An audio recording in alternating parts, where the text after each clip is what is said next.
meeting for September 20th to order. Will everybody please rise and pledge the flag? I Pledge allegiance to the flag of the United States of America and to the republic for which it stands, one nation, under God, indivisible, with liberty and justice for all. Thank you very much. If you have your cell phones with you, please silence them. This meeting was advertised in the upper review. If anybody's interested, it will take place at 7 o'clock. I want to make an announcement. We had an executive session the 17th to discuss police matters. No actions were taken.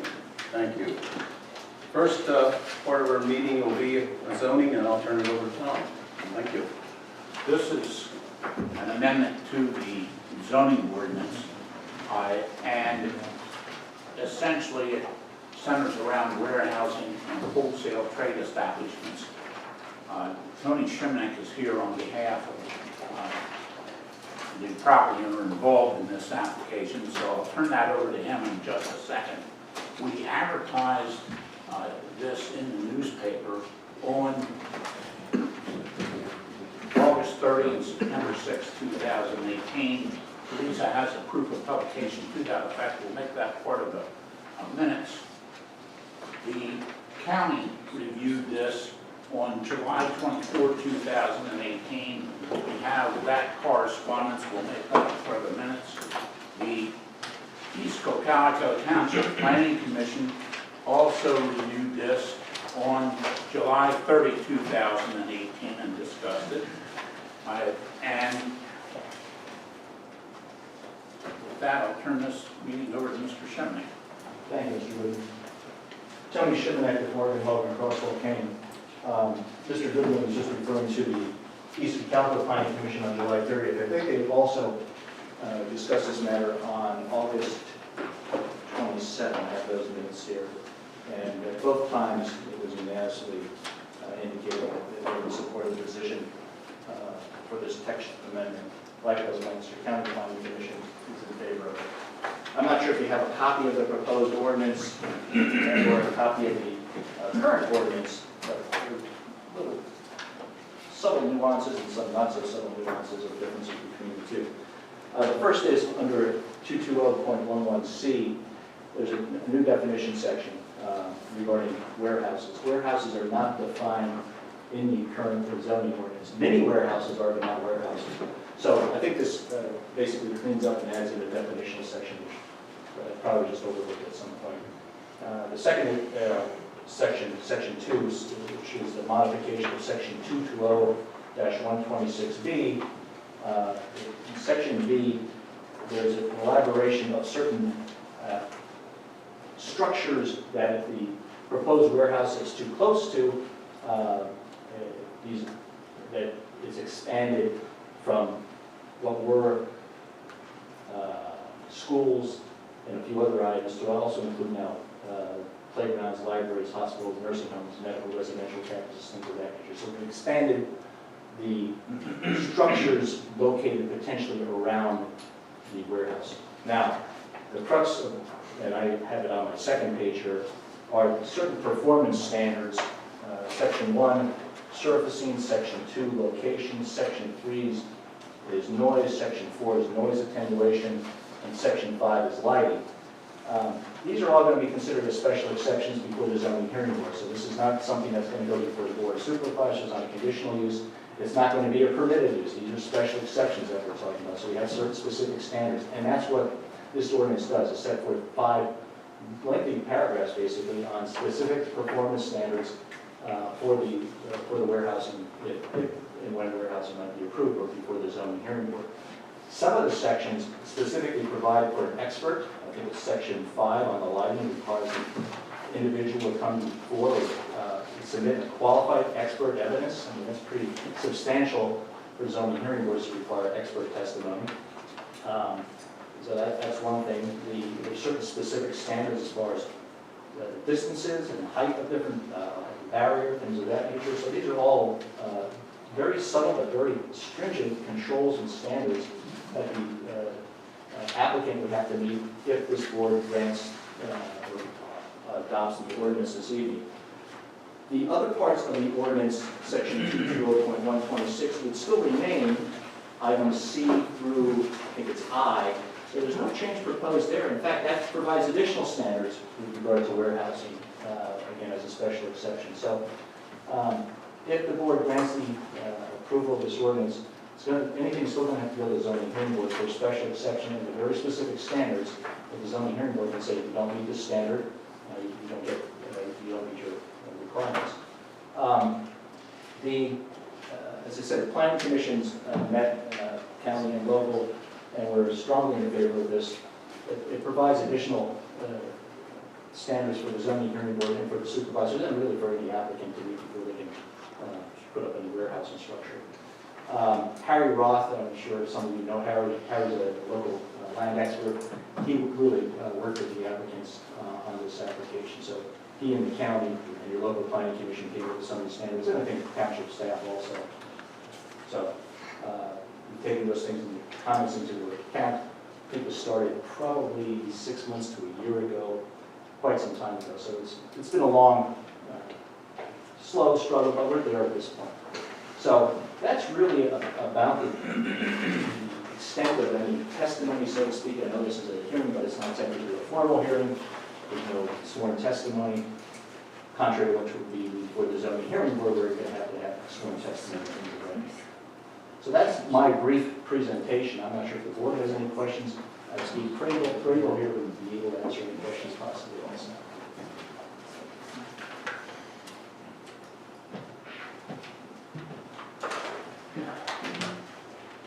Mr. Mitchell. Have any questions?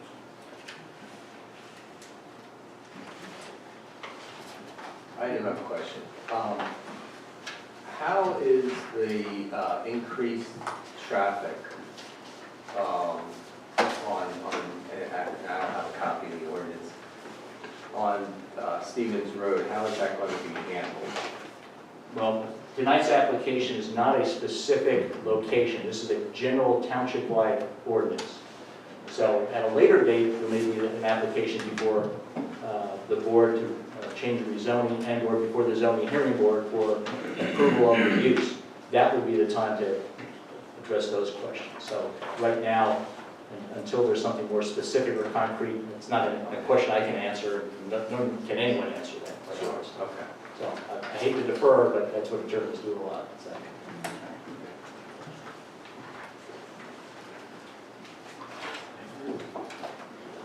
Is this making things more stringent, or is this more catching up to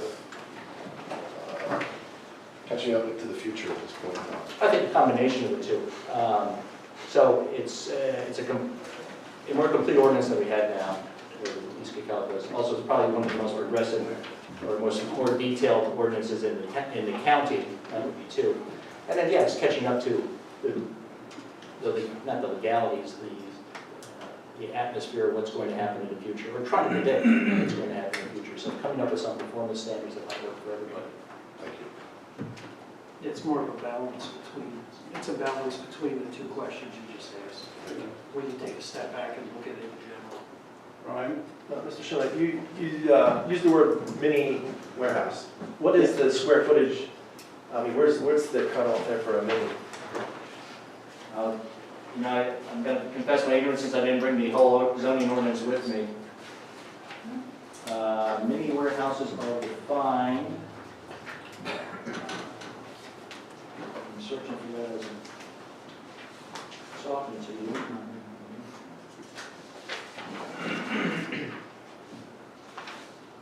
And that does not have any specific square footage requirements for mini warehouses versus a warehouse aspect. It just says a mini warehouse is a building or a series of buildings divided into separate storage units.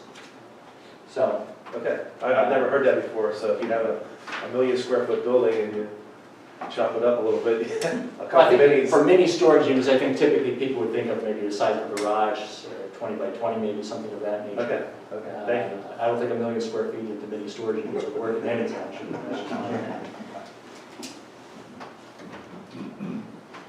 Any other questions, comments?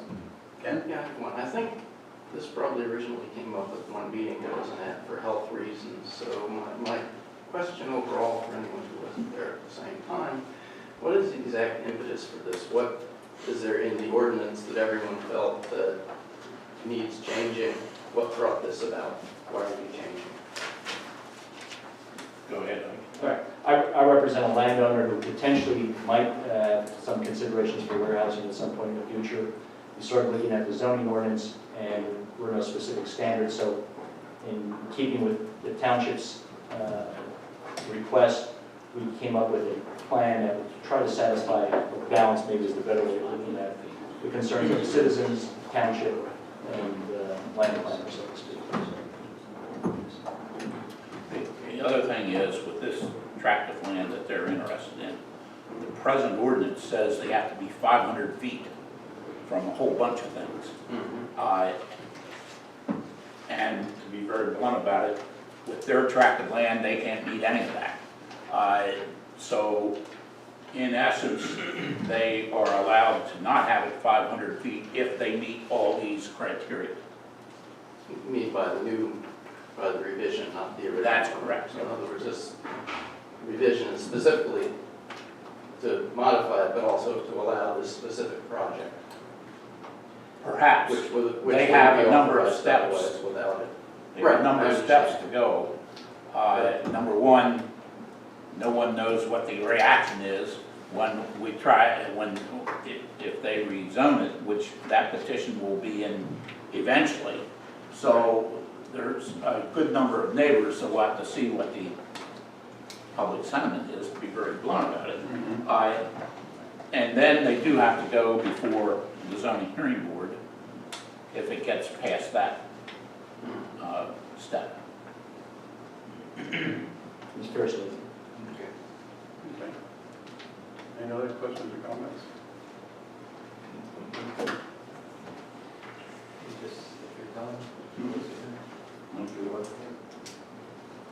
Someone just make, I make a motion. I'll make a motion. What ordinance number? That's on the record, that's clear. You want to take action, you said close here. Just gonna close it.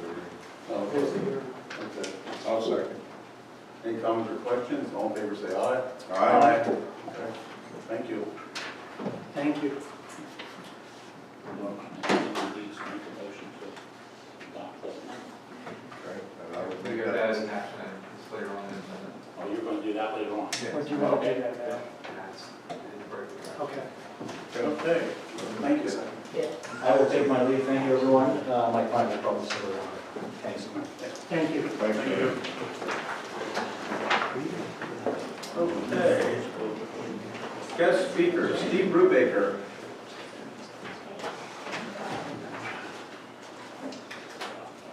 Rental units.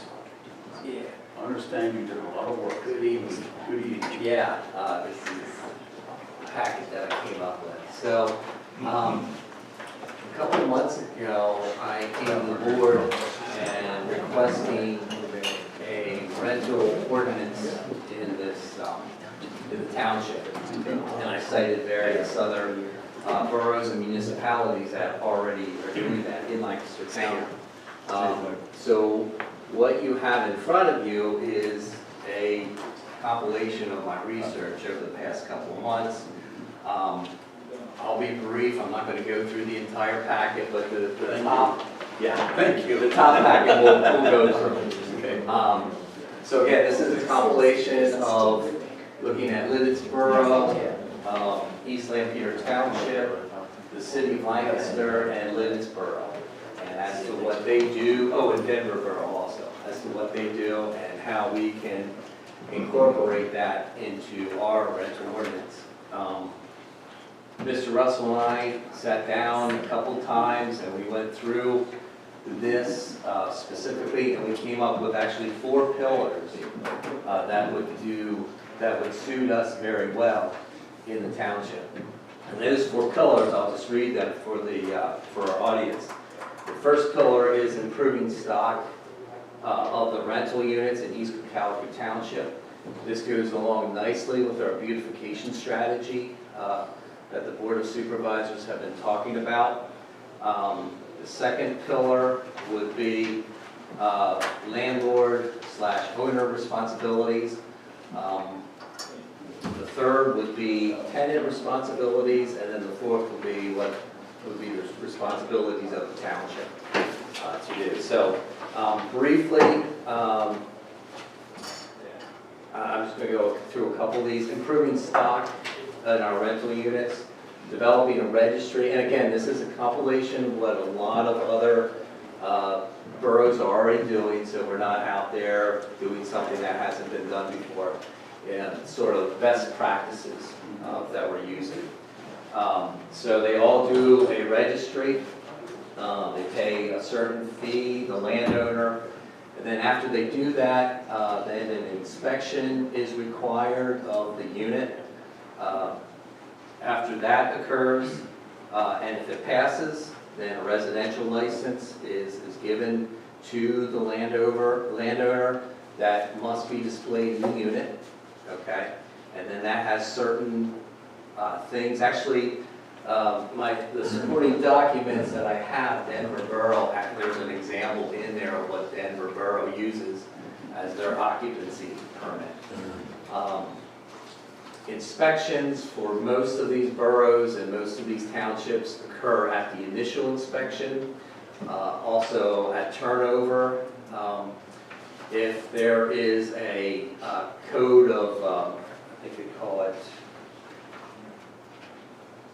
disruptive conduct code, if there's unruly tenants and it's a 3 strikes and you're out sort of thing, the license gets revoked until the eviction proceedings occur. So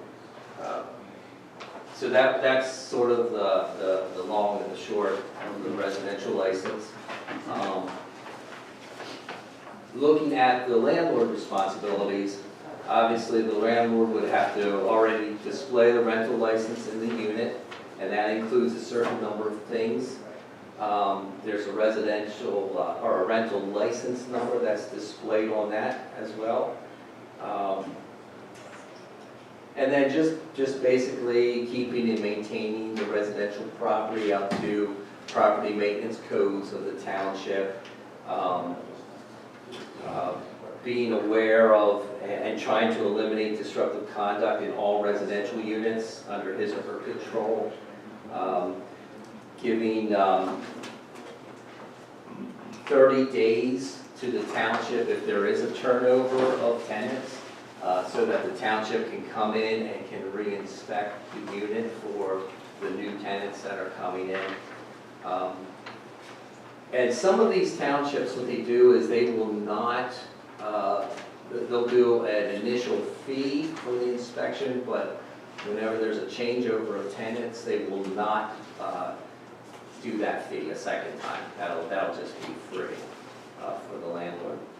And then we have occupant responsibilities. Mainly it's behavioral issues that we're looking at here. And then the one that I wanted to highlight is that if there are 3 disruptive code conduct reports that the police keep, a copy gets sent to the landlord, a copy gets sent to the tenant.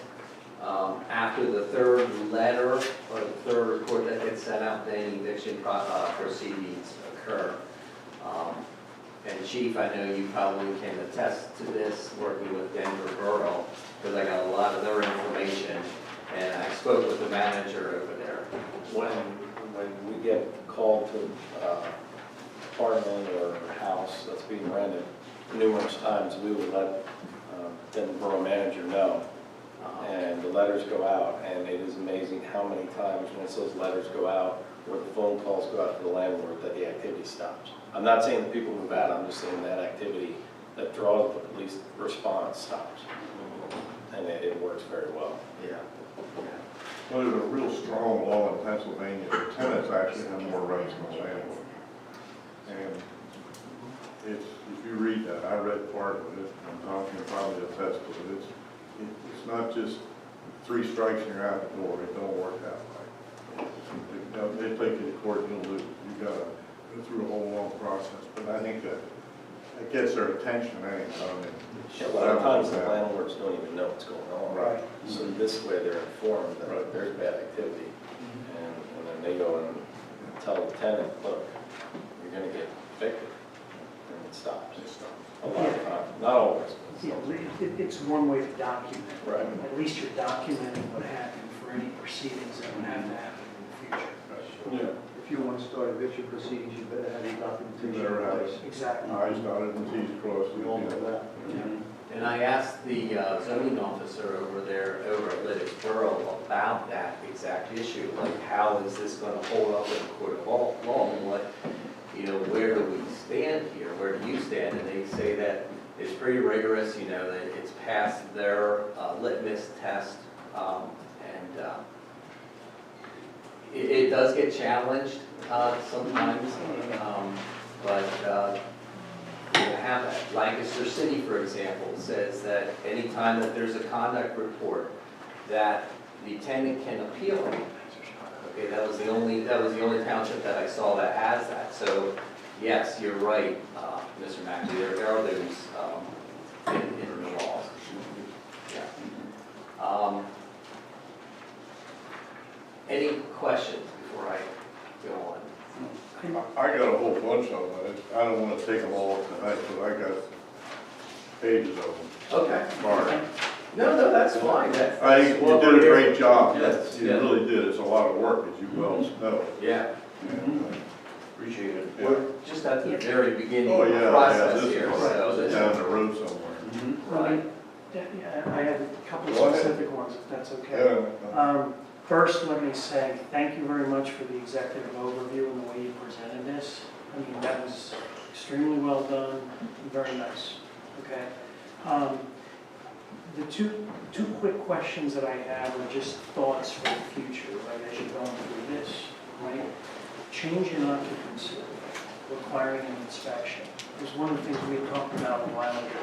So, think about, is that every time a renter changes? Is that every time, because we get in, I'm thinking specifically of the situations we have at the shore, where they come in on Saturday, they're gone the following They're gone. Saturday. Exactly. I don't know if they're doing short-term rentals here, I don't know if they're doing 6-month rentals or quarterly, but just think about that one. Yeah. Okay? The other one is, interestingly enough, some of the ones that I've seen, Steve, when they're doing the inspections, they actually have a requirement to show proof of rental insurance on the property. So think about that one also, Okay. okay? There's actually, in some of the areas where we work, they actually have that written in. And they want a certificate, they basically just want a certificate of insurance Right. sitting in a file for that property. And it prevents a lot of problems with future litigation, heaven forbid there were ever actually something that happened on the premises. Okay? So those are my two initial comments initially, to think about those things. And I had one much along the same lines. The inspections, what do they involve? I mean, it's kind of vague, and I understand this is the first crack at it, but Right. is this, I don't want to come across like we're the Gestapo.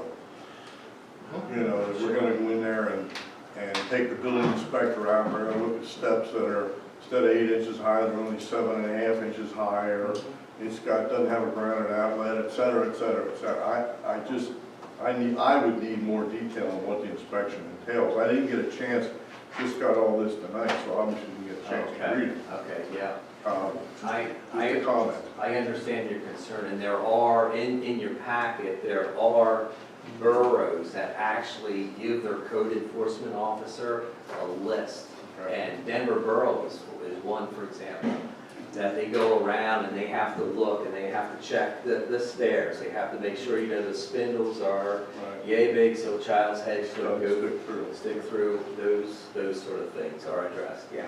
Okay. I think sometimes they have inspections also where they've gone in after we report a problem, and if they find out more people are living in that rental unit than are supposed to be, then they start that type of thing, and then a lot of times they'll get that information from us. So I'm just saying that's one of the things they sometimes look for. that was one thing that I did mention, is that if there is a complaint about, we see 5 cars over there, we see, whatever, that will get the ball rolling and get the municipality to do an inspection. And our zoning right now, I think, has a part of it that no more than, I'm gonna say 5, I don't know what it is, unrelated people can be living in a unit at a time. Right. So, unless some of the neighbor complains, we'll never know about it. Right. You'd never know about it. I mean, we don't go door to door and knock every day. As And I don't wanna get in that process either. as the ordinance stands now, we, as a township, have very little jurisdiction inside that building unless there's a health and a safety concern, which we would get from either Harvey or the chief of police department. Once they give us that information, then we can go forward. But up until then, I can't tell anybody how to live in that house. And we've had instances. And this is where why there's- we're going. I was going to say, so from your perspective, Mr. Luongo, would this help with the initial inspection to kind of get our foot in the door to see what Yes, agrees? it gives us a chance to get in and make sure we've got a safe environment. These people are in the business of providing housing. They have to be held accountable for some of this. It's a business. Yeah, and it's interesting you say that, because one of the most common ones they find in the residential units that I'm thinking of in some areas in New Jersey, you'd be amazed how many times they rent properties and the smoke detectors, because they're older units, they're not hardwired with the 120 backup on the electric. You'd be amazed how many of the smoke detectors, the batteries have been ripped out of them and they're completely non-functional, or CO2 detectors. I guess I'm going to give you just 2 other ones because I don't want to. Ephrata has one of these. You didn't check with Ephrata. I know they have a. They do have one. I That's fine. That's fine. And I did notice that we're dealing here with all boroughs and a city instead of. I didn't see any townships referenced. East Lamphere Township. Okay, but they're not on here. They're not? Lids, Denver, Lancaster. No, It's all up here. Okay, I didn't see it on here. I'm sorry. The one that really jumped out at me, and under landlord, pillar 2, and I think, first of all, it says names of all occupants, and in parentheses, to reduce and discourage more people moving in than what is listed on the license. And if I understand it, it's suggested in here somewhere, I think I read it, that the license would be displayed in a window. Just displayed. But if you're gonna, to me, that kind of infringes on privacy. Because anybody and his brother walking past that a rental place could take a picture with a phone and, I mean, you lose, it's discrimination as far as I'm concerned. I think a smart lawyer would say, well, then we probably ought to put everybody's name on their window who lives in the house. How can we say they have to do it, but a normal homeowner doesn't? This does not specifically say a window. It just says, and again, this is a That was compilation. my question. I thought I read window somewhere. Yeah, this is just a compilation again of what other municipalities Okay. are doing. So I'm just bringing this to And the I'm not table. picking on you. It's just, Right. you're No. asking for feedback. So- Absolutely, no, this is what this process is all about, so that we can talk about Right. issues like this and, hedge off liability, potential liability issues. Yeah, because I want to, we pay him to keep us out of jail. So, Right, yeah. exactly. No, so I encourage the questions. Yeah, okay, well, like I said, I won't pick any more up. I'll leave it up now and have any questions of the public or whatever. Steve, I have one other question for you. Sure. What do you see as next steps then? Two questions, I'm sorry, Okay. if I may. Two questions. What do you see as the next step, right? And then what would you ideally like to see as the timeline to possibly put something like this in place or get a vote for something like this in place? Just an ideal set. I'm going to defer that question to Mr. Russell because Mr. Russell works in this is his expertise. There's one other thing, if we take one step back, because Yeah. there's another part that Steve and I have talked about. You have 4 different types of rentals too. So we talked about these 4 pillars, and then there's 4 rentals, and they have different degrees of care or concern with the municipality.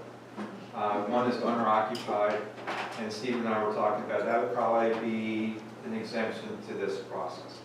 That's grandma living in the house, or that's somebody living above the garage, but the owner's there. Those are never really your big problem areas. Then the next type of rental you have is your VVROs, your vacation rentals, your short stay, rent the house for a week, rent the house for a couple days. Yeah, Airbnb, VVRO, whatever you want to call them. They, for the most part, fly under the radar screen. There's probably hundreds of them in this area no one even knows about. They're in the business of not making a lot of attention, because the moment one of those neighbors complains, then the business model starts falling apart. But we're thinking that there would be something in this ordinance that would address that. Then your next level is your long-term rentals. These are your year-to-year, maybe month-to-month, more likely year-to-year rentals. They're your traditional rentals, apartments, houses, those kind of things.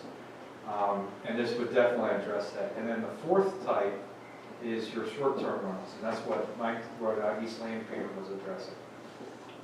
And that is rentals that could be renting a room for a couple hours at a motel or certain types of activities. There's also rentals where people get day-to-day rentals or their weekly rental. Those are probably your most problematic types of rentals. A lot of times they occur at hotels and other types of institutions. East St. Peter, like I said, had an issue with a couple of their hotels at Route 30, and they attempted to address some of their issues with a short-term rental ordinance. That would be something that we would incorporate here, and it would be a completely different items than most of the items in here too. So we got the 4 pillars, but then we have the 4 types of rentals that are also occurring too, and that's what makes it a little bit more complex.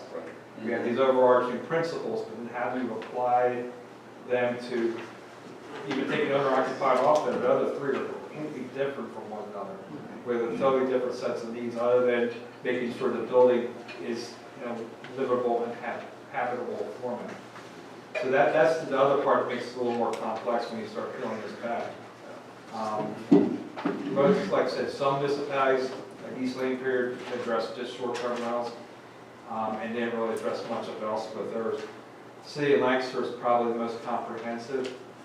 They were having an issue with both slumlords and bad tenants, and that was really what drove them revamping their rental ordinance, and that would be something that we kind of looked to incorporate some of those ideas into this.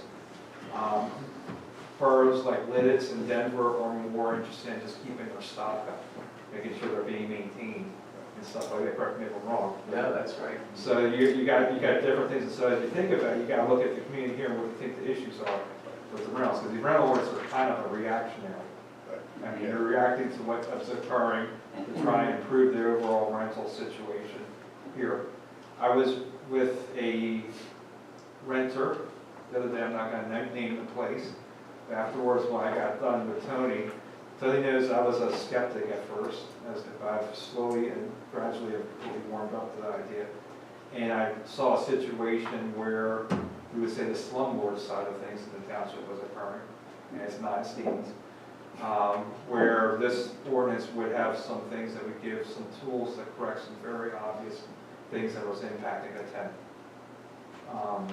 and impacting a handicapped tenant, which made it a little bit more of a situation where right now I'm trying to do what I can to help this individual out without having the tools to help this individual out. So that's really what the purpose of it. To do this right, though, this is not one where we want to fast track. Right. This was one where you want to get the rent. You might get some landlords involved, some tenants involved, a supervisor, probably maybe somebody on the planning commission. Obviously, we have a very interested citizen who's put a heck of a lot of effort into it, which I commend at this point. This one would be where you put almost together a formal ad hoc consultant on, and the consultant runs and develops an ordinance based off of the public feedback we get. That would be my recommendation at this point. So I do think that, I think Steve's done an awesome job with all the work he's done. I can tell you that he has put together a heck of a lot of information. He's got a thick file that we could hand off to a group like that, and it would take him a while to read. You guys saw how thick it was. It's half our pack. There's 200 pages there. Half of that is Steve's work that's in that packet right now. But we would do that, and I think this is definitely a worthy effort for us to engage in at this point. And so in terms of a timeline, I think maybe he and I can get back together, and we can lay out a little bit of an outline for moving forward and have that at the next board meeting for you guys to take actions that we could possibly consider doing something. Okay, good. Yeah, I agree, Scott, it's not something you want to rush into judgment, because once you put it, then you gotta go change it, and it's like, well, why didn't you do that the first time? Much like we're going through rezoning, well, why didn't you think of that 10 years ago, you know, so, yeah. And I did give Steve two overarching things to think about. Right. One, we don't want to punish the bad land, the good landlords, and we don't want to punish the good tenants. So we want to go light on the fees for the first time around and go heavy on the fees for reinspection or for addressing bad behavior with tenants. So I think that's going to be the fine balance, because we don't want to punish landlords that have been doing a good job keeping the property at the code. And we don't want to punish the tenant that has 15 years has been a renter, done a great job, and it has a son that all of a sudden does a stupid thing once or twice too, and they've otherwise have been a stellar citizen. So there's a fine balancing act with everything here. What we did. That's why this needs to be a little bit more deliberate process than trying to rush something through.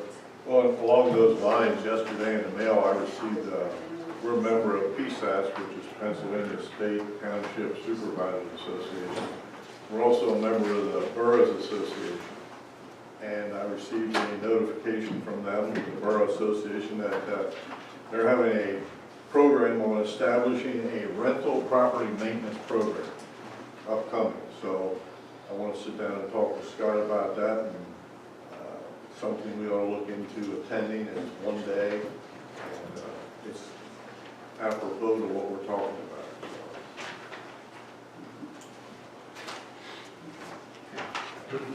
Thank you very much. Steve. Thanks, Thanks, Steve. Thank you. Outstanding, thank you. Okay. Moving on to our regular board meeting. Approval of the meeting minutes for Thursday, September 6th. Any additions or corrections? I make a motion to approve the minutes as presented. Do I have a second? I'll second that. Any comments or questions? All in favor say aye. Aye. Opposed, no. Motion carried. Thank you. Police department. Thank you. You have my report in reference to calls of service, etc. I won't go into that now. I have a few other items.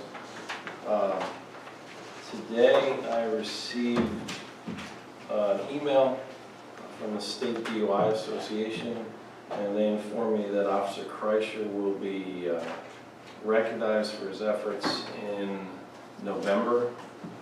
They're having a seminar, and it's, I believe, a 2 or 3 day seminar, and at one point they have a banquet where they will recognize the DUI top guns for the state. So he's been picked for that. So we will be attending that at some point in November. I think it's in early November. So that was a good thing. If you look at the list of bills, and I don't mean to jump to that, but I will explain two things on it. The first one is the training that 2 officers went to. It was the verbal de-escalation skills. We have a list of trainings that we like to get officers to. That kind of fell by the wayside a little bit previously, so I would like to continue that and have the most trained officers we possibly can. So that's listed. That was for 2 officers for 2 days. That's the $780 amount. Also at the top, the All Traffic Solutions That was a budgeted item for this year, and it was for the speed display board. We have the one that's the trailer, but this one will actually be the speed display board where we can mount it to various things, telephone poles, street signs, that type of thing. So when we get a speeding complaint, we have an option now of we will have an option if it's approved, to put both of those or one of those out in different areas where we might see a problem with that. And if it's my understanding that one can be turned off but still record things. So it's not going to actually display the speed, which is good for us to get some true numbers at certain points. I would just give a plug for that. That's absolutely critical with all the speed calls that we get anymore. The police, that way the police can do that. You can find out when the hot spots are, if there's a hot spot, for what to have an enforcement team out there.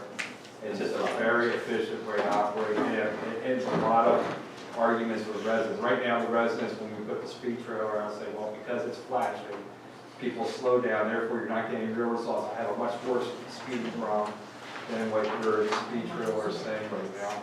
There's a little bit of truth to that, but quite frankly, we put the trailer out there and you get results on Reamstown Road and a couple other ones. It blows away the rest of the residential streets. So you take into account, those people probably were, some of them were probably slowing down too. They're still driving 15, 20 over the speed limit. So, you know, I don't necessarily buy that argument, but these panels do turn off, and people don't realize you're actually conducting a speed study. And that's what really makes this a really helpful tool. You can mount it on any signpost, you can mount it on a telephone pole, so it's a really good thing to do. I would really recommend it. And again, I don't like to spring things on anyone, but I have a packet that we can look at some point. But these are, as I have in my report, I learned of some cost savings possible for purchase of new patrol cars. I spoke to Whitmoyer Ford when I was preparing the budget for next year, and Whitmoyer is who we have purchased vehicles for, I think, for the last several vehicles. I was informed by their fleet manager that they have several white Interceptor sedans, and they are not as popular, if you would say, as the black Interceptor sedan. So at 5:16 this evening, I finally got the quote, and he would have gotten it to me earlier this week, but he was out sick, so I appreciate him working very hard to get it. But the sedans would be at 2017 prices, because 2017 and 18 prices were locked for 2017. So there's a potential savings, because in the future, Ford is not going to be making sedans. They're going to go to strictly utilities, which would be the SUVs. He did provide a quote for SUVs also, and I asked for a quote for another Ford Fusion for Detective Neff. The reason I bring this up is I sat down with Sergeant Projan, and we looked at various things and thought that if it's possible, and there absolutely has to be discussion on this, but if it's possible to buy 2 sedans, a utility, and a Fusion, with the sedans being at the 2017 prices prior to them going out of manufacturing, we may be able to save some significant monies, because from what I'm understanding, the Ford Interceptor utilities, the SUVs, are going to have a different engine design, something along those lines, that's going to increase their cost probably a minimum of $5,000. So if we would purchase these vehicles, and again, this is obviously has to be a discussion, but we could potentially push off, because of the newer cars we have, purchasing cars for the next 3, hopefully 4 years after this coming year. So looking at the budget, looking at things that are probably going to be discussed at some point, I wanted to try and come up with a plan in reference to saving money, not just by purchasing stuff at 2017 prices, but also to avoid having to purchase. Now, if something catastrophic happens, you know, there's not a whole lot you can do about it. But not having to purchase cars next year at a higher cost of at least $5,000 extra. You want 2 sedans? I would, with this new information, I would probably ask for 2 sedans, a utility, and a Fusion in reference to having that, to replace the Impala that's pretty old. Chief, let me ask you this. When you pulled together that capital items list where we were looking at end of life, where these capital items were in terms of their life cycle, and when you pulled that together back, I guess it was in February, early March, right? Correct. Where do these fall in that cycle, more or less? Well, what my plan has moved to is we would replace, I mean, the old Crown Vic would go. That would be Right, replaced. because that one's at end of life. That's end of life. We Right. very rarely use that anymore for various reasons. We have car 2, which is, as of right now, is about 1,700 miles on it. We would get a new car replacing car 3, which we don't have a car 3 currently. Car 4, 5, and 6 are the utilities, but car 4 only has 24,000 on it. Car 5 has the newly rebuilt engine. So in reference to that one, I was thinking about possibly just getting the seats reupholstered, a couple $100 in that one. And car 6 is the unmarked utility.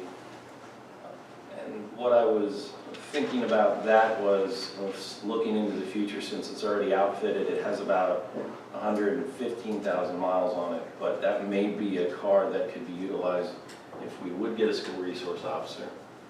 We could utilize that car, and it's not gonna have very many miles put on it. And it's already outfitted. So we could potentially hang on to that car and use it for that. And in the same hand, also have another utility in bad weather. It wouldn't just have to be the SRO, it could also be used for patrol in inclement weather. I found it here, the Impala that I would ask to replace is a 2004 with 100, and I think it's right around 108,000 miles on it now. The technician told me the other day that it's having trouble starting sometimes, so we're looking into that. Obviously, that's a mechanical issue, but these things are probably going to increase in the near future.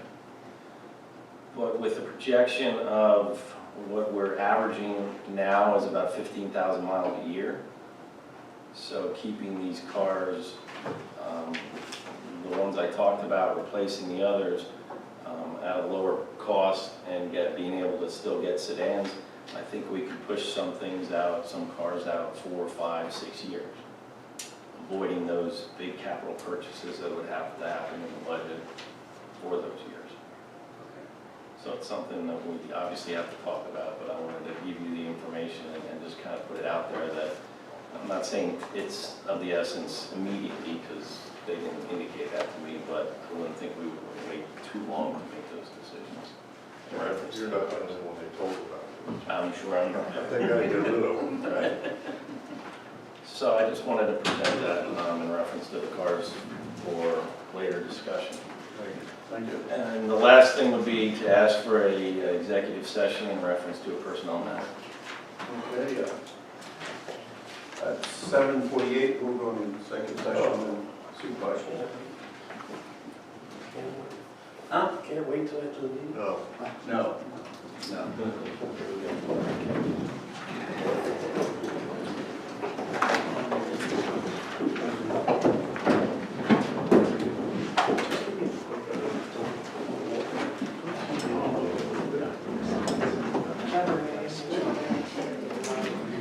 No. Very, very sharp.